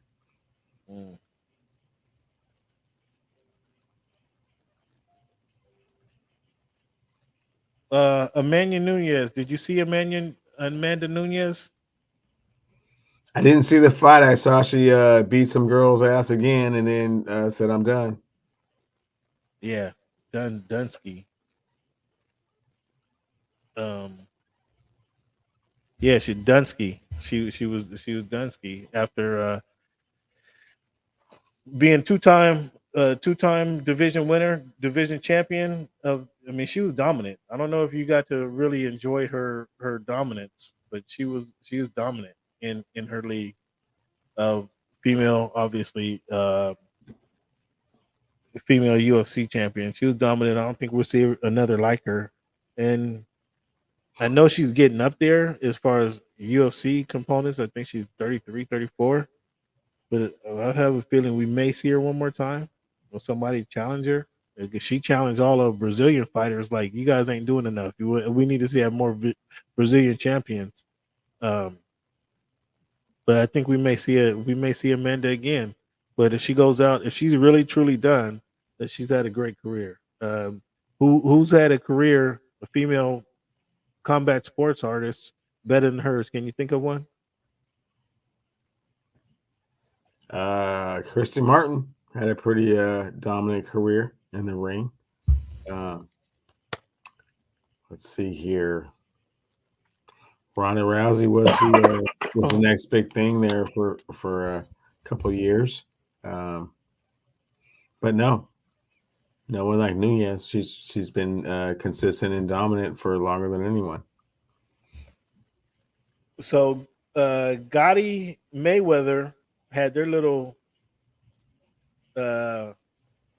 exhibition fight over the weekend, which was kind of amazing. Well, amazing in the sense that they didn't finish it. They didn't finish it because it was just wild.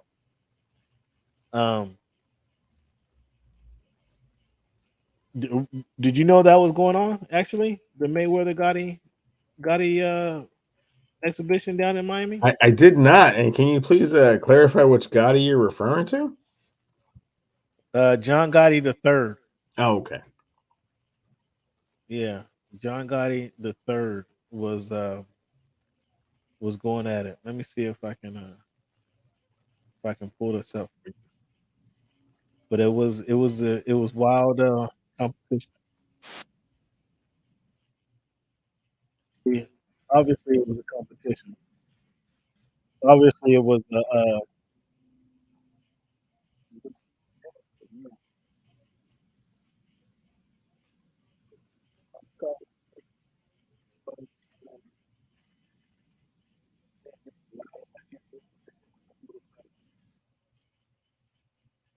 Let's see if I can pull it up. It's so damn loud right here. I'll try to do my best, man. Pull it up. You guys don't have to hear it. There it is. Here. Search for birds. Can you see anything? Here we go. Yeah, I got this. That's the screen. That's called technique. It's called skill. Okay. You can't hear it, but you see it, right? Can see it. So yeah, you see him rumbling and tumbling around.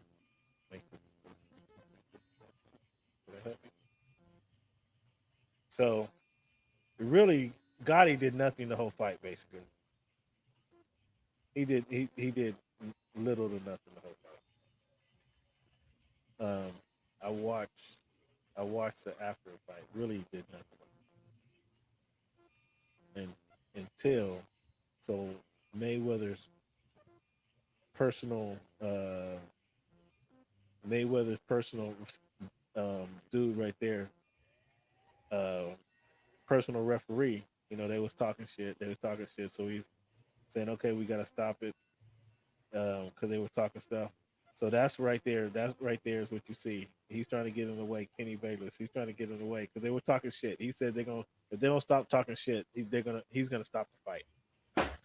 They were talking shit both at each other. Like again, you see Mayweather out of shape. So he's trying to break it up, and then Gotti don't want him to stop. So Gotti comes at Mayweather, and then watch what happens. I think all of Vegas jumped in the ring at this point. Look at this. That's all you see at TMT guys, right? All the TMT guys. But that's your girl, the Guo. Look at all the TMT guys. It was bananas. They all jumped in the ring. It was just mayhem after that. I'm surprised Gotti got out of there without incident. And then again, there's the stage part. That's how you know something was up. That's how you know right there that it was some funny business going on when Mayweather is just prompting up the crowd.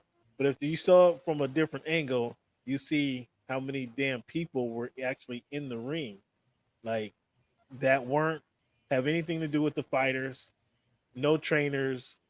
He's still talking. I'm surprised he got out of there safely though. They didn't rush him out of there enough. But you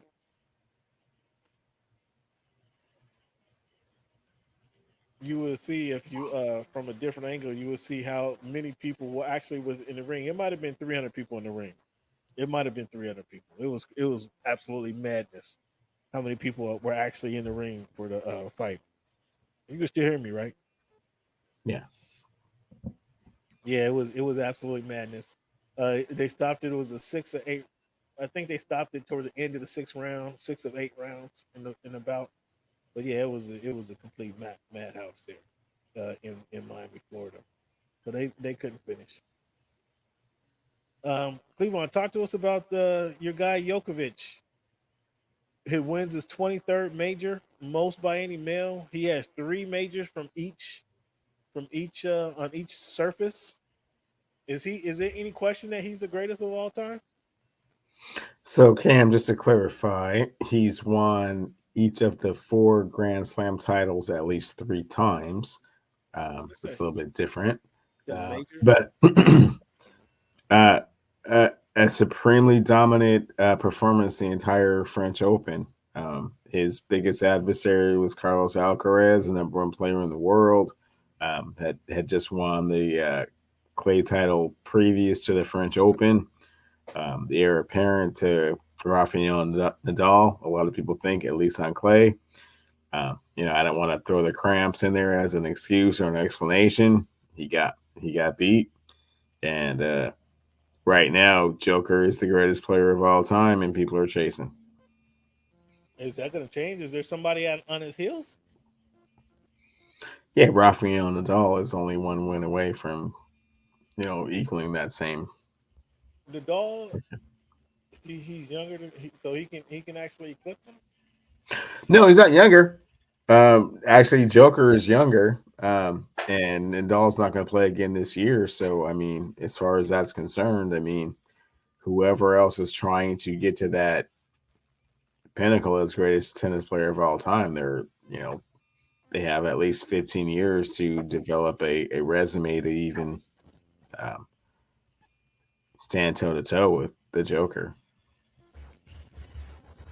What do you think about this Tiger starting up this new golf league? Going to hinge on tech-infused golf league. What do you think about this? Can just barely hear you, but I think you were talking about Tiger starting a new league. Tiger and his golf league, yeah, starting a new golf league. What do you think about this new golf league? Yeah, unless it's a seniors tour of some sort.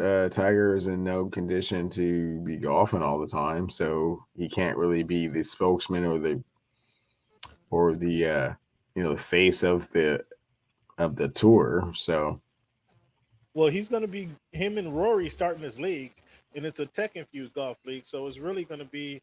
I don't know if you've been to what is it, Top Golf or something? Yeah, it's funny. That's why we're having this whole merger thing, right? People, since Tiger has, and we talked about this is the Tiger effect, right? Since Tiger has left, the interest in golf is just not the same, right? There's no one that piques people's interest, and the few that kind of do are on the LIV tour. They're not really on the PGA tour, and it would be cool if Rory and Tiger had this other league, except for people don't really like Rory that much, and he doesn't win that much, so it can't be that profitable.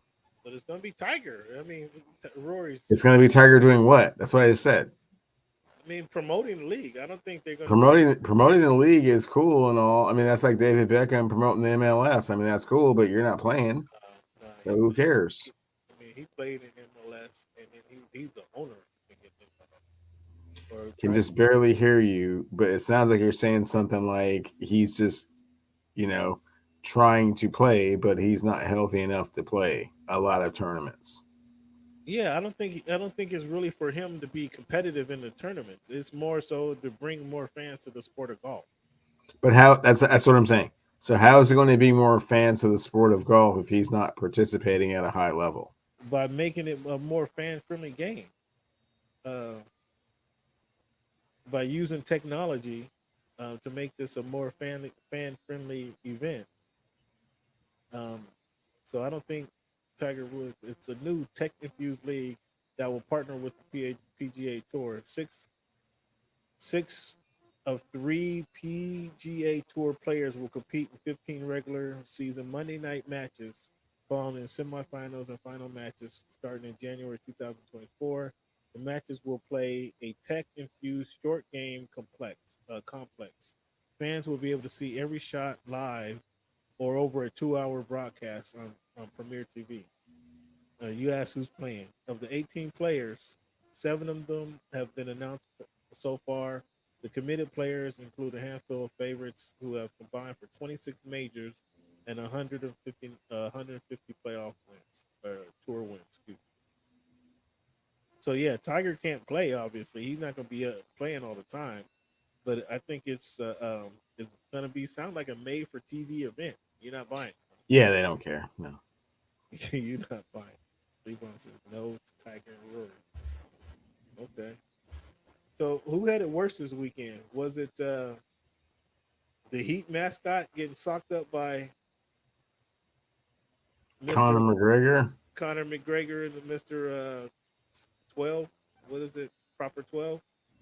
Or the golfer who got tackled by the security guard trying to spray champagne on his buddy after the 72-yard putt, 72-foot putt.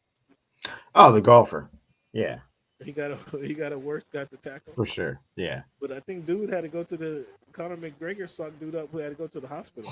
You had to go to the hospital, but I mean, if you're just trying to, dap your boy up and security doesn't know who you are, just goes to show you those golfers, yeah, they're not all that well known. Right.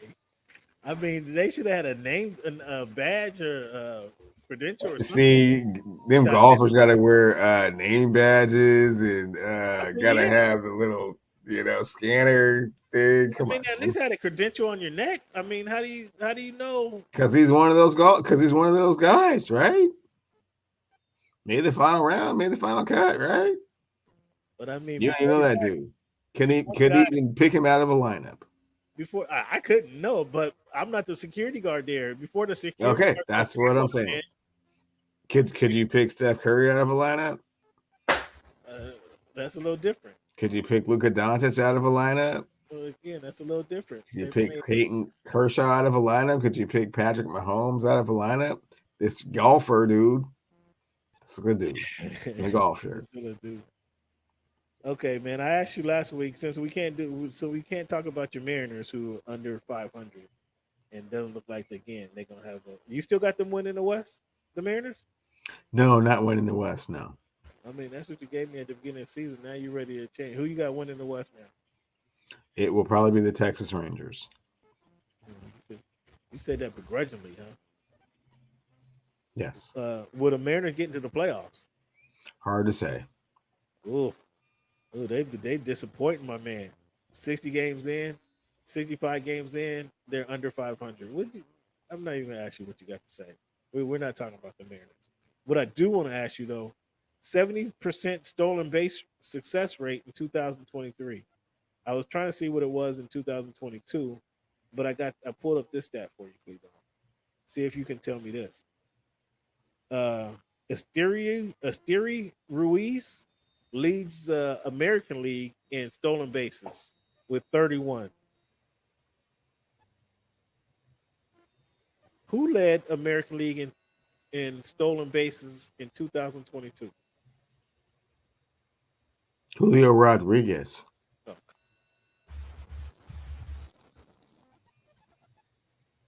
For real.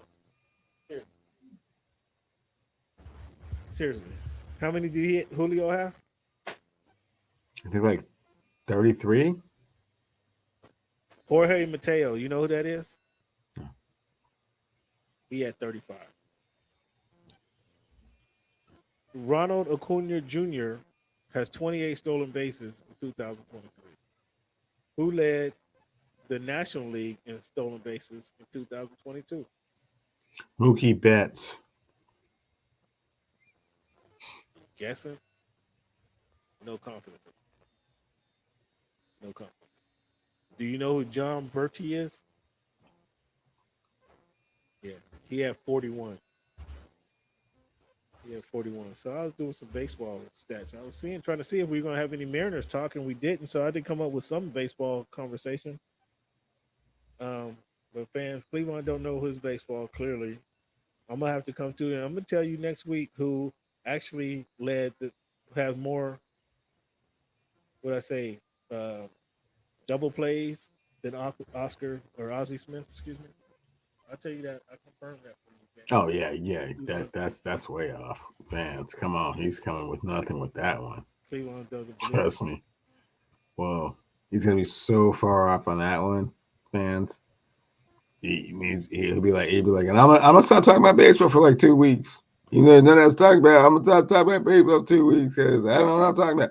Well, it's gonna be the All-Star game, and again, no Mariners. I just heard no Mariners is gonna be. Mariners are hosting the All-Star game, and no Mariners will be in the All-Star game. Julio Rodriguez will be in the All-Star game. Yeah. And so will Luis Castillo as one of the pitchers. So there'll be two. Is two. Darren Wu going to be in there? Darren Wu? It's not Darren. It's Brian. But no, he's not going to be there. He's not going to be in there. There might not be any Mariners. That's going to be. There'll be two. That's going to be a sad state of affairs too. That's going to be. There'll be two. Now you want to look acting like you're confident on it, huh? What do you say? What do you say there, Cam? I don't got no confidence in the Mariners. Why would I bet against the? Why would I bet? Okay. Well, I bet they'd be out of town in 2 years. I'll bet that. I bet a pound of ribs. There's two Mariners on the All-Star team. I don't care about the Mariners. Ooh, wow! The Mariners need to be in Portland. Irrelevant. Should be in Portland, but don't want to bet that there's going to be two All-Stars on the All-Star team. They're not even 500. How are they going to have an All-Star? I know. So it should just be a win-win for you, right? So why are you so hesitant? Because the Mariners stink. And just okay. In the exactly. So then why are you so hesitant to put the MLB, MLB to be so friendly? They might add a couple players into the All-Star competition. Two though? Just so it doesn't. You said there would be none. You said zero. You said zero, and I said two. Right. So that's at least one above the delta. But you still don't want to. You still don't want to throw an elbow on it. No. Yeah, fans. That's when you just got this hot air. Fans, this is what we call hot air. Fans, meet me in Seattle. Sign that petition in July. That's all I got to say for that. Send these chumps to Portland. Fans, we're going to leave you guys with this quote here tonight. Hard work beats talent when talent doesn't work hard. Hard work beats talent when talent doesn't work hard. So we got Brian Wu, Julio, not Francisco Rodriguez. They don't work hard.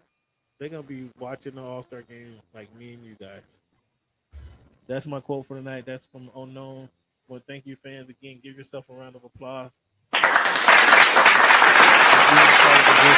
Podcast. We appreciate you guys. Cleveland, before we go, what is your thought on Shannon Sharpe breaking up with Skip? Man, it happens all the time, man. That was getting pretty tumultuous, and it sounds like most of Fox's money is tied into Skip Bayless and the other dude, I forgot his name. But he also Hurd with Colin Cowherd, so that's where their money is going, and don't have a lot of resources to funnel to other people, and so hey. And then Shannon Sharpe got Uncle Shay Shay or Club Shay Shay, which is blowing up, doing this thing. So that's going to be pretty interesting. Yeah, that's blowing up big time right there. So yeah, I mean, good riddance. I'm not a big Skip Bayless fan to begin with. So yeah, find someone else to kind of banter back and forth with in an eloquent, articulate way. It's going to be interesting to see who they replace him with. Because Skip is just a Stephen A. knockoff, so it's like, okay, well, he was number 2 to Stephen, and they went to be the number 1, got a number 2, and now he has to replace the number 2. So, yeah. Yeah, it'd be interesting to see because I don't know. Chris Broussard, I don't know who would be a good fill-in for Shannon. It'd be best if it was an athlete. I don't want to see him and Michael Irvin. Like that would be Dallas overload if Michael Irvin filled in for that role. It's gonna be. Yeah, it has to be someone that's universal across all sports fronts, just not one particular. I mean, but Shannon Sharpe, when he started, he worked for CBS like a couple years, so he wasn't that well versed in everything. I don't recall. He just did CBS NFL on CBS, so he had he had a bone up on. Well, maybe your dude Marcellus Wiley steps up and those two go at it. Oh no, he's not. Marcellus got his own show, his own podcast. He ain't. Well, I mean, it's a little bit more to be, Yeah, I don't think he's on the Skip show. But I think it's gonna have to be a brother because doesn't have to be. You don't know. I think you don't know what their plans are. You're right. I don't. But Nick Wright is Nick Wright going to step up and be on there? I mean, you don't know. I think they have to have some diversity on the show. It can't just be two white guys, or they would lose a certain segment of people. They might lose them anyway because Shannon's gone. But I think it has to be a black former athlete, similarly slide into Shannon's place.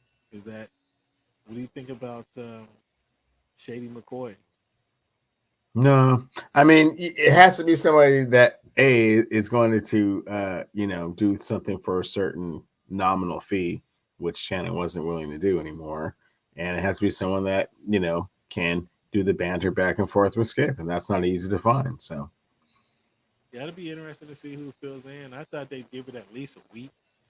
They did say after the finals. The finals was over last week. Finals over. So that was it.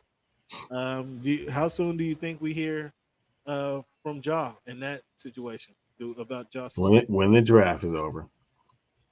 You think? No, the commissioner said after the draft. The commissioner said after the finals. You don't think he makes him wait another week till the draft, do you? I think after the draft. I don't think in the middle, but that's just me. No, I think we get it this week, maybe. We got still Wednesday, Thursday, Friday, so they don't fire you on Friday, so it should be tomorrow or Thursday at the latest. I would suspect. But again, fans, give yourself a round of applause. Cleavon, thank you for being here. Fans, be sure to check in with us. I will be doing our weekend special Sunday morning this weekend. I don't know what we're going to talk about yet, but we hit you with a couple topics just fresh on top of the mind. It might be the Ja situation. Do a little live reverb on that. So check for us on Sunday morning. We'll have a weekend special. And then if you don't catch it Sunday morning again, double check with us on Tuesday next week for our full Voice of the Fans podcast. And with everything, you can also catch us on Spotify, Apple Podcasts, Google Podcasts. If you got any questions during the week, hit us up at _Voice of the Fans. That's at _Voice of the Fans. Cleavon, where can they find you? At Clevie Wonder on Twitter and Cleavon still on Instagram. That's it, fans. Thank you guys for your time. And we'll see you next week.